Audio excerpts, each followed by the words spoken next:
الحمد لله رب العالمين، والصلاة والسلام على سيد الأنبياء والمرسلين.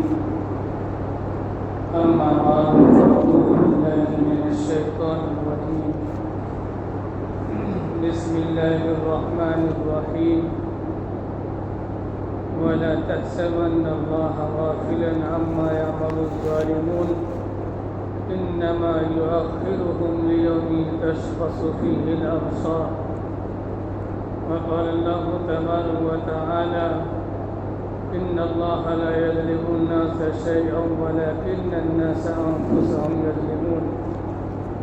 وقال الله تبارك وتعالى: وإذ قال لقمان لابنه وهو يعظه يا بني لا تشرك بالله إن الشرك لظلم عظيم.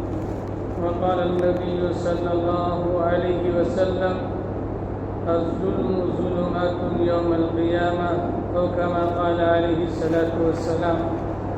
وقال النبي صلى الله عليه وسلم: اتقي دعوة المظلوم فإنه ليس بينها وبين الله حجاب، أو كما قال عليه الصلاة والسلام.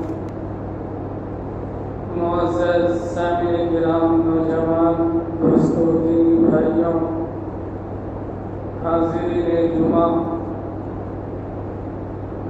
آپ سب کے سامنے قرآن مقدس کی چند آیتوں کی تلاوت کی ہے اور ایک دو احادیث آپ کے سامنے ہم نے پڑھی ہے۔ رب ذوالجلال نے ارشاد فرمایا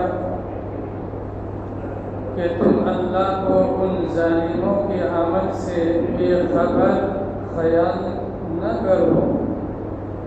اللہ ان کو اس دن تک مہلت دے رہے ہیں کہ جس دن آنکھیں کھلی کی کھلی رہ جائیں گی۔ دوسری جگہ اللہ نے سورہ لقمان میں ارشاد فرمایا، حضرت لقمان نے اپنے بیٹے کو نصیحت کرتے ہوئے فرمایا کہ اے میرے بیٹے، شرک مت کرنا۔ وَإِذْ قَالَ لُقْمَانُ لِابْنِهِ وَهُوَ يَعِظُهُ يَا بُنَيَّ لَا تُشْرِكْ بِاللَّهِ إِنَّ الشِّرْكَ لَظُلْمٌ عَظِيمٌ۔ کیوں؟ اس لیے کہ اے میرے بیٹے، شرک کرنا بڑی ہی ناانصافی کی بات ہے۔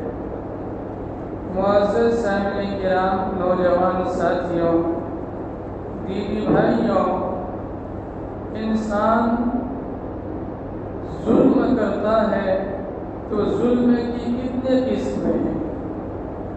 ظلم کہتے ہیں کسے؟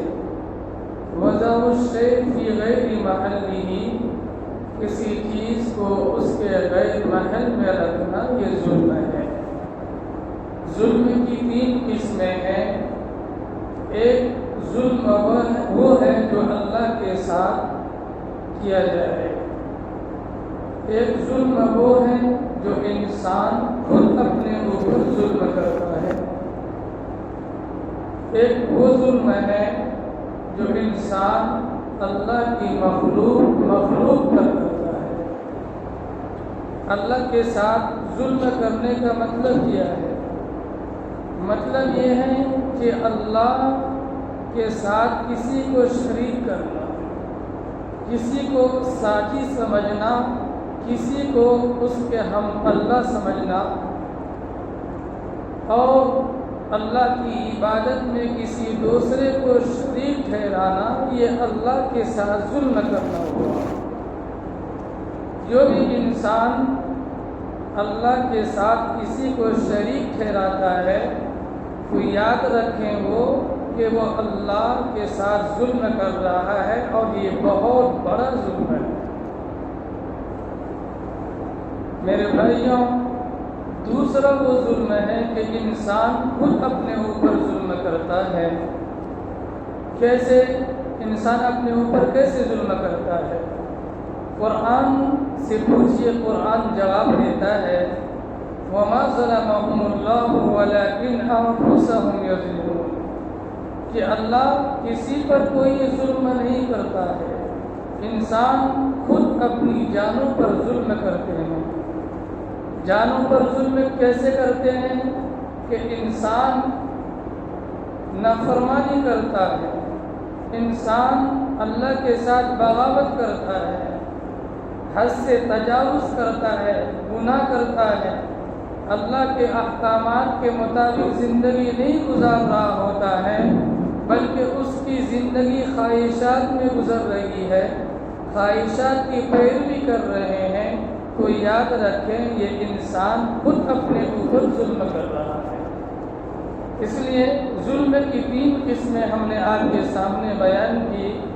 ایک وہ ہے کہ اللہ کے ساتھ ظلم کرنا، دوسرا انسان گناہ کر کے خود اپنے اوپر ظلم کرتا ہے، تیسرا وہ گناہ ہے جو اللہ کی مخلوق کے ساتھ ظلم کرے۔ میرے بھائیوں، یہ بہت بڑا ظلم ہے۔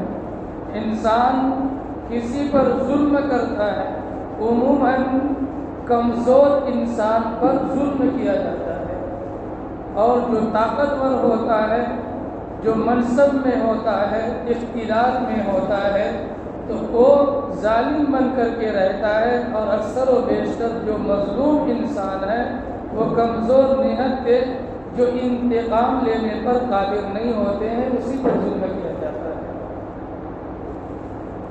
لیکن ایک بات یہ بھی ذہن نشی کر لیجئے کہ ظلم کا دور زیادہ دیر نہیں چلنے والا، ظلم مٹ کر رہتا ہے۔ اللہ تبارک و تعالی ظلم چلنے نہیں دیتا۔ کسی پر کوئی ظلم کرتا ہے تو اللہ ان کو ڈھیل دیتے ہیں، اور قرآن میں رب ذوالجلال نے خود فرمایا انما یؤخرهم لیوم تشخص فیہ الابصار، کہ اللہ اس دن تک ان کو مہلت دے رہے ہیں کہ جس دن اس کی آنکھیں کھلی کی کھلی رہ جائیں گی۔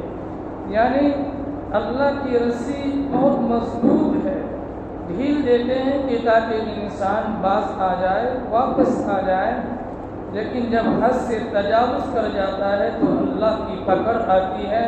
اللہ کی پکڑ کے سامنے کسی کی کوئی بس نہیں چلتی۔ میرے بھائیوں، ایک بات یہ بھی ذہن میں رکھیں کہ انسان تو کمزور پیدا کیا گیا ہے، اس کی کیا حیثیت ہے کہ طاقت اور قوت اور اسی طریقے سے تکبر میں ان کی زندگی گزرے؟ نہیں، بلکہ تکبر اور بلند شان اس رب ذوالجلال کو سجتی ہے۔ اللہ تبارک و تعالیٰ نے خود فرمایا کہ میں تکبر کر سکتا ہوں کیونکہ میں سب سے بڑا بادشاہ، ساری جہاں کو وجود بخشنے والا، ساری دنیا کو میں نے پیدا کیا، میں تکبر کرنے والا ہوں۔ میرے سامنے یاد رکھنا، تکبر کی چادر جس نے بھی اختیار کی گویا کہ اس نے میرا مقابلہ کرنا چاہا، اور جس نے میرا مقابلہ کرنا چاہے گا تو حقیقت میں اس کو میں ذلیل و خوار کر کے رکھوں گا۔ اس لیے میرے عزیزوں، حدیث رسول اکرم صلی اللہ علیہ وسلم میں آقا نامدار تاجدار مدینہ محمد رسول اللہ صلی اللہ علیہ وسلم نے ارشاد فرمایا اتقی دعوت المظلوم فإنہ لیس بینہ وبین اللہ حجاب، کہ انسان، اے بندو، اے اللہ کے بندو، اب مظلوم کی آہ سے بچو، کیونکہ اس کے اور اللہ کے مابین کوئی پردہ قائم نہیں ہوتا۔ میرے بھائیوں، اس دنیا میں دو ایسے گناہ دو تین ہیں کہ دنیا میں اس کو اس کی سزا مل جاتی ہے۔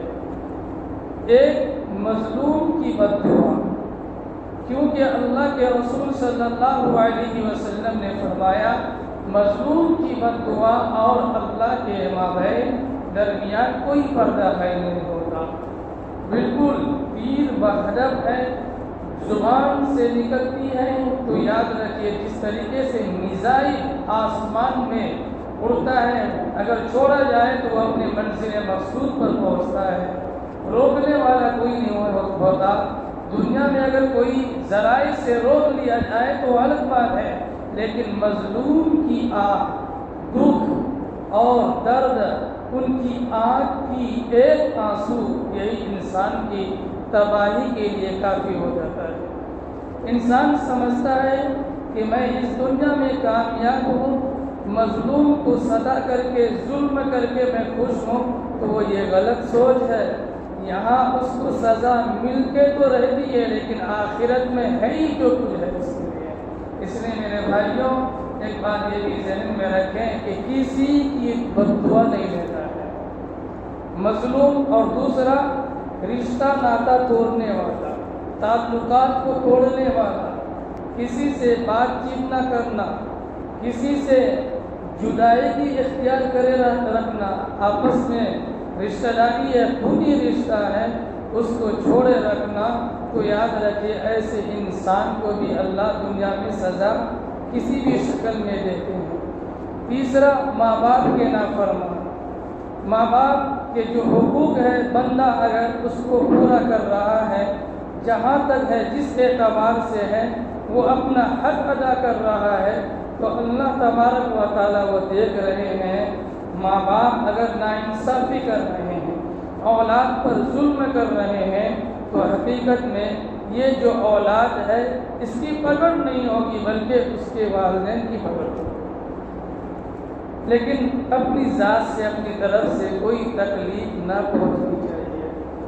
ظلم کی مختلف شکلیں ہو سکتی ہیں کہ کسی یتیم کے مال پر قبضہ کرنا، یا کسی کی زمین کو ناحق قبضہ میں لے لینا، یا اسی طریقے سے کوئی انسان ہے